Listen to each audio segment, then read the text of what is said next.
ஒன்றும் இல்லை, ஒரு பாத்திரம், அந்த பாத்திரத்தில் தண்ணி எடுத்துக்கோங்க, குடிக்கிற தண்ணி. அதில் வெந்தயத்தை போட்டு நல்லா கழுவிட்டு திரும்ப தண்ணியை ஊற்றி வச்சுருங்க.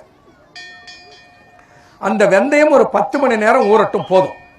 அதுக்கப்புறம் அதை வடித்து, அந்த வடித்து விட்ட பின்னால் கொஞ்சம் கூட தண்ணீர் இல்லாமல் வடித்து விட்டு, ஏன்னா தண்ணீர் இருந்தால் அழுகி போயிடும். தண்ணீர் இல்லாமல் வடித்து விட்டு அந்த பாத்திரத்தை மூடி அப்படியே கவிழ்த்து வைத்து விடுங்கள். அது அப்படியே 36 மணி நேரம் இருக்க வேண்டும். இன்றைக்கு காலையில் ஊற வைத்தீர்கள், மாலையிலே அதை வடித்து விடுங்கள். மணிக்கணக்கெல்லாம் வேணாம், காலையில் ஊற வையும், மாலையில் சாயந்தரம் வடிச்சிரு. வடிச்சிட்டு அதை மூடி அதை கமுத்தி அப்படியே டேபிள் மேலே வச்சிரு, வீட்டில் ஒரு இடத்துல வச்சிரு. 36 மணி நேரத்துக்கு அதை தொந்தரவு பண்ணாது. ஆட்டி ஆட்டி பார்க்கக்கூடாது, திறந்து முளைச்சி விடுதான்னு பார்க்கக்கூடாது, அது முளைக்காது. அதை என்ன பண்ணணும், 36 மணி நேரம் விட்டுடணும். 36 மணி நேரம் எண்ணிக்கிட்டு இருக்க வேணாம். அன்னைக்கு ராத்திரி, அடுத்த நாள் பகல், அடுத்த நாள் ராத்திரி, சரியா போச்சு 36 மணி நேரம். அந்த 36 மணி நேரம் கழிச்சு அதை எடுத்து திறந்து பார்த்தீங்கன்னா அது ஒவ்வொன்றும் 1 சென்டிமீட்டர் முளைச்சிருக்கும். பல பேர் வெந்தயம் சாப்பிட்டுருப்பீங்க. வெந்தயத்தோட ருசி என்ன? கசப்பு. வெந்தயத்தோட ருசி என்ன? கசப்பு. இந்த முளை கட்டிய வெந்தயத்தை சாப்பிடுங்கள், அது இனிக்கும். இப்ப சர்க்கரை நோய்க்கு இனிப்பை மருந்தாக தந்தவர்கள் சித்தர்கள். எப்படி சாப்பிட்டா அது இனிக்கும்? அந்த வெந்தயத்தை 36 மணி நேரம் முளை கட்டினால் 1 சென்டிமீட்டர் முளைச்சிருக்கும். ஏன் 1 சென்டிமீட்டர் முளைக்க வச்சு சாப்பிடணும்? அந்த இன்னைக்கு ஆராய்ச்சி செய்து அறிவியல் உலகம் பல உண்மைகளை உலகுக்கு தந்திருக்கிறது. அதில் ஒரு உண்மை, முளைக்கட்டிய வெந்தயத்தில் ஒரு பொருள் உற்பத்தி ஆகிறது. அதற்கு பெயர் 4-ஹைட்ராக்சி ஐசோலூசின். அது ஆங்கில பேர். அதை நான் ஆங்கிலத்தில் சொல்லி ஆகணும், நான் ஆங்கிலத்தில் பேசல. அந்த சத்தினுடைய பேர் என்னன்னா 4-ஹைட்ராக்சி ஐசோலூசின் ஒரு சத்து இருக்குன்னு சொன்னான். அந்த சத்தை எல்லாருக்கும் புரியுற மாதிரி சொல்லணும்னா தாவர இன்சுலின், தாவரத்தில் இருக்கிற ஒரு இன்சுலின். அந்த இன்சுலின் எதில் இருக்கிறது? வெந்தயத்தில் இருக்கிறது. வெந்தயத்தை 36 மணி நேரம் முளை கட்டினால் அந்த 4-ஹைட்ராக்சி ஐசோலூசின் என்கின்ற சத்து பொருள் 40 விழுக்காடு கூடுகிறது. வெந்தயத்தை முளை கட்டாத சாப்பிட்டா எவ்வளவு இருக்குதோ அதை விட முளை கட்டி சாப்பிட்டா 40 பங்கு கூட இருக்கிறது. 40% இருக்கட்டையா, 40% அதிலே கூட இருக்கிறது. அப்போ சித்தர்கள் எவ்வளவு பெரிய அறிவாளிகள் பாருங்க. வெந்தயத்தை முளை கட்டி சாப்பிட சொன்னார். எதற்கு?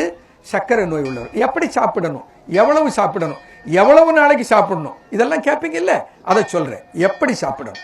சாப்பிடுவதற்கு 10 நிமிடம் முன்னால் எத்தனை வேளை சாப்பிடணும்? 3 வேளை சாப்பிடணும். சாப்பாடு எத்தனை வேளை சாப்பிட்றோம்? 3 வேளை சாப்பிட்றோம். ஒரு வேளை 2 வேளை சாப்பிட்டா சாப்பாட்டுக்கு முன்னாடி 2 வேளை சாப்பிடுங்க. 3 வேளை சாப்பிட்றவங்க தான் 3 வேளை சாப்பிடுங்க. எவ்வளவு சாப்பிட வேண்டும்? ஒரு மேசைக்கரண்டி அளவு. ஒரு மேசைக்கரண்டி அளவுன்னா நம்ம டீ போடுற கரண்டி இருக்குல்ல, தேக்கரண்டி, அந்த தேக்கரண்டியில் 2 தடவை கோபுரமாக போட்டால் சரியா போச்சு. ஐயா இதுக்கு மேலே கூட சாப்பிட்டா என்ன? ஒன்றும் ஆகாது, பயப்படவே வேணாம். கூட சாப்பிட்டாலும் ஒன்றும் ஆகாது. குறைச்சி சாப்பிட்டாக்கா ஒரு வேளை அது சத்து பத்தாமல் போகலாம். இப்போ கொஞ்சம் நீங்கள் என்ன பண்ணணும், உங்கள் உடம்புக்கு ஏற்ப, உங்கள் உடம்புல இருக்கிற சர்க்கரை சத்தினுடைய அளவுக்கு ஏற்ப அதை கூட்டி குறைச்சிக்கிறோம். அது உங்கள் கையில் தான் இருக்குது. இது என்ன உணவு தானே, இதில் ஒரு கெடுதி வரப்போகிறது இல்லை. இப்போ என்ன பண்ணணும், சாதாரணமாக ஒரு சர்க்கரை சத்து 180லேருந்து 200 இருக்கிறதா வச்சுக்கோங்க. அவங்க 2 ஸ்பூன், 2 தேக்கரண்டி அல்லது மேசைக்கரண்டியில் 1 மேசைக்கரண்டி அளவுக்கு அதை எடுத்து முளை கட்டியதை மென்று, நன்றாக மென்று உமிழ்நீரோடு சேர்த்து அதை விழுங்கி விடுங்கள். அது குடலுக்கு போய் என்ன பண்றதா, அங்க ஒரு பெரிய அதிசயம் நடக்குது. சித்தர்கள் கண்டுபிடிச்சதே இன்னைக்கு நவீன அறிவியல் உலகம் ஆமா அது உண்மைன்னு சொல்லுது. என்னன்னா, இந்த வெந்தயத்தை வாயில போட்டு மென்னா அது எப்படி இருக்கும்? கரகரன் இருக்குமா, குழகுழன் இருக்குமா? குழகுழன் இருக்கும். வெந்தயத்தை ஊற வச்சாலே அது குழகுழப்பாயிடும். அந்த குழகுழன் இருக்கிற வெந்தயத்தில் என்ன சத்து இருக்குதுன்னு கண்டுபிடிச்சா அதில் 2 சத்துக்கள் இருக்கிறது. ஒன்று நீரில் கரையும் நார்ச்சத்து, இன்னொன்று நீரில் கரையா நார்ச்சத்து. Water soluble fibre, water insoluble ஃபைபர்னு சொன்ன. ஒன்று நீரில் கரையும் நார்ச்சத்து, இன்னொன்று நீரில் கரையா நார்ச்சத்து. அந்த நீரில் கரையாத நார்ச்சத்து என்ன பண்ணுதா, அது உள்ள போன உடனே நம்ம மலம் இறுகி அதனால மலச்சிக்கல் வராமல் தடுக்குதான். சர்க்கரை நோயாளிகளில் பெரும்பாலோருக்கு சர்க்கரை மலக்கட்டு, மலச்சிக்கல் வந்துவிடும். அப்போ சர்க்கரை நோய் இல்லைன்னா கூட மலக்கட்டு உள்ளவர்களும் இந்த வெந்தயத்தை சாப்பிடலாம். எப்படி சாப்பிடணும்? முளை கட்டி நான் சொன்ன மாதிரி சாப்பாட்டுக்கு முன்னாடி 1 மேசைக்கரண்டி அளவுக்கு மென்று சாப்பிட வேண்டும். எத்தனை வேளை சாப்பிட்றோமோ அத்தனை வேளை சாப்பிட வேண்டும். அப்படி சாப்பிட்டால் அதில் இருக்கிற அந்த இன்சாலிபிள் ஃபைபர், தண்ணீரில் கரையாத நார்ச்சத்து மலத்தை இலகி மலச்சிக்கல் இல்லாமல் மலம் போக செய்கிறது. அப்போ யார் சாப்பிடலாம்? மலச்சிக்கல் உள்ளவங்களும் இதை சாப்பிடலாம். ஒரே மருந்து பல வியாதிகளுக்கு வைத்தியம் பார்க்கும். அடுத்து அதில் இன்னொரு ஃபைபர் இருக்கிறது, அதுக்கு பேர் சாலிபிள் ஃபைபர். அந்த சாலிபிள் ஃபைபர் என்ன பண்ணுது? குடலுடைய உள்பகுதியில், இப்போ குடல் அப்படி குழாய் மாதிரி இருக்குது, அந்த குழாயினுடைய உள்பகுதியிலே உவை அப்படியே மெல்லிய ஒரு சவ்வு மாதிரி ஒட்டி கொள்ளுகிறதா. அது ஒட்டி கொண்டு என்ன பண்ணுது?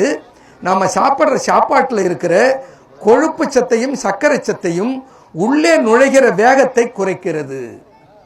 என்ன பாருங்க, எவ்வளோ பெரிய ஆராய்ச்சி சித்தர்கள் உலகுக்கு கொடுத்துட்டு போயிருக்கா. அந்த என்ட்ரி லெவலில் உள்ள நுழையிற போது சர்க்கரை சத்து கொழுப்பு சத்து ரெண்டும் உடம்புல சேராம இந்த நார்ச்சத்து, தண்ணீரில் கரையும் நார்ச்சத்து தடுத்து விடுகிறது என்று ஆராய்ச்சியில கண்டுபிடிச்சு சொல்லியிருக்காங்க. இப்ப நான் சொல்றது ஏதோ சித்தர்கள் சொன்ன கதையை மட்டும் சொல்லல, நவீன அறிவியல் உலகம் என்ன சொல்லி இருக்கிறது என்பதை உங்களுக்கு சொல்லுகிறேன். அதுல 4-ஹைட்ராக்சி ஐசோலூசின் என்று சொல்லப்படுகிற தாவர இன்சுலின் இருக்கிறது ஒரு பக்கம், இன்னொரு பக்கம் அந்த சர்க்கரை சத்தை உள்ளே உறிஞ்ச விடாமல் தடுக்கிற ஒரு நார்ச்சத்து அதில் இருக்கிறது. ஆகையினால வெந்தயம் ஒரு மிகச்சிறந்த சர்க்கரை நோய்க்கு பயன்படுகிற ஒரு மருந்து. உடனே நான் ஏற்கனவே மெட்ஃபார்மின் சாப்பிட்றேன், கிளிட்டசோன் சாப்பிட்றேன், பயோகிளிட்டசோன் சாப்பிட்றேன், அதெல்லாத்தையும் நாளையிலிருந்து நிறுத்திடுவேன்னு செய்யப்படாது. ஏன்னா உங்கள் உடம்பில் எவ்வளவு சர்க்கரை இருக்கிறது என்பதை நீங்கள் முதல்ல கண்டுபிடிக்கணும். அதுக்கப்புறம் நீங்கள் சாப்பிட்டுட்டு இருக்கிற அந்த வேதியியல் மருந்தோட கூட சேர்த்து இந்த மூலிகையை பயன்படுத்தணும். அப்படி பயன்படுத்தி கொண்டே வந்தால் உங்கள் சர்க்கரை சத்து கட்டுப்பாட்டுக்கு வரும். கட்டுப்பாட்டுக்கு வர வர நீங்கள் சாப்பிட்டு இருக்க மாத்திரையை அரை மாத்திரை, ஒரு மாத்திரை, கால் மாத்திரையா ஒரு 3-4 மாதத்தில் நீங்கள் குறைத்து கொள்ள முடியும். எப்போ உங்கள் வெந்தயத்தில் உங்கள் சர்க்கரை சத்து கட்டுப்பாட்டுக்கு வந்ததுக்கு அப்புறம் தான் விடணும். உடனே நாளைக்கே விட்டுட்டு இதுக்கு வரேன்னு வரப்படாது. இது ரொம்ப முக்கியமான ஒரு செய்தி. அப்போ வெந்தயம் ஐயா தினம் எப்படியா செய்யறது?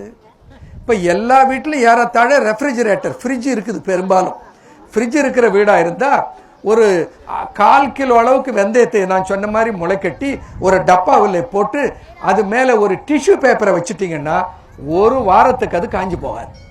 நீங்கள் ஒரு வாரத்துக்கு 3 வேளையும் ஒரு பெரிய கரண்டி அளவுக்கு அதில் சாப்பிட்டு கொள்ளலாம். ஐயா எனக்கு இதுவும் சாத்தியம் இல்லை, நான் வேலைக்கு போகிறேன், இதெல்லாம் ஒத்து வராதுன்னா இன்னொரு வழி சொல்கிறேன். வெந்தயத்தை 1 கிலோ எடுத்து நான் சொன்ன மாதிரி முளைக்கட்டி அதை நல்லா உலர்த்தி அரவை மிஷினில் கொடுத்து அரைச்சி அதை பவுடர் பண்ணி கொண்டாந்து வச்சுக்கோங்க. அந்த பவுடரில் ஒரு மேசைக்கரண்டி அளவு சுடு தண்ணியிலே போட்டு ஒரு 5 நிமிஷம் வச்சுருந்தீங்கன்னா அந்த தண்ணி பால் மாதிரி தலதலன்னு ஆகிடும். அப்போது அதை எடுத்து சாப்பிட்றதுக்கு ஒரு 10 நிமிஷம் முன்னாடி சாப்பிட்டீங்கன்னா நான் சொன்ன வேலையெல்லாம் அது உள்ளே போய் செய்திடும். நீங்கள் அதுக்கப்புறம் உணவை சாப்பிடலாம். அப்போது சர்க்கரை சத்தை கட்டுப்படுத்த சித்தர் சொல்லி இருக்கிற மருந்து மெதிகன மத்தீசுர மெகச்சய சீதம் பெதி அதிசாரம் பித்திருமல் ஆதிய நோய் போக்கும் அனர்த்தனிக்கும் நித்தமுற விந்துவை உண்டாக்கும் மனமே அரி. யார் சொன்னா? உன் பாட்டனும் என் பாட்டனும் நமக்கு சொல்லிட்டு போனான். இதெல்லாம் விட்டு போட்டு நம்ம என்ன பண்ணுறோம்? கண்ட மாத்திரை தின்னுட்டு கொஞ்ச நாளையில் பேங்க்ரியாஸ் காலி, அதுக்கப்புறம் கொஞ்ச நாளைக்கு இன்சுலின் போட்டால் அப்புறம் அதுவும் வேலை செய்யலை, கடைசியாக டொமுட்டக்கா அடித்து கொண்டு போய் போட்டுடலாம். இது நமக்கு உகந்தது இல்லை. நாம் சாப்பிட வேண்டியது வெந்தயம். வெந்தயத்தை நான் சொன்ன மாதிரி சாப்பிடு. உன்னுடைய பேங்க்ரியாஸ் இருக்க அது குறைஞ்சபட்சம் ஒரு 50 வருஷத்துக்கு கெடாது. 40 வயசில் டயபெட்டிஸ் வந்ததுன்னா 90 வயசு வரைக்கும் வெந்தயத்திலே சமாளிக்கலாம். இப்படி நிறைய மூலிகைகளை சித்தர்கள் சொல்லி இருக்கிறார்கள். அதில் சிலவற்றை நேரம் அனுமதிக்கிற வரைக்கும் ஒன்று சொல்கிறேன். அதுக்கப்புறம் உங்கள் சந்தேகத்தை கேளுங்க. நேரம் இருந்தால் நான் என் நேரத்தை பற்றி இல்லை, உங்கள் நேரம் இருந்தால் நீங்கள் கேட்குற கேள்விக்கெல்லாம் நான் பதில் சொல்கிறேன். இப்போ வெந்தயத்தை சாப்பிட்றதுல ஏதாவது குழப்பம் இருக்கா? புரியுற மாதிரி சொல்லிட்டேன்னா தப்பு தான். ஸோ அடுத்தது இன்னொரு மூலிகை சொல்கிறேன். நாமெல்லாம் என்ன நினச்சிட்டு இருக்கோம்? இந்த மருதாணின்னு ஒரு செடி இருக்குது.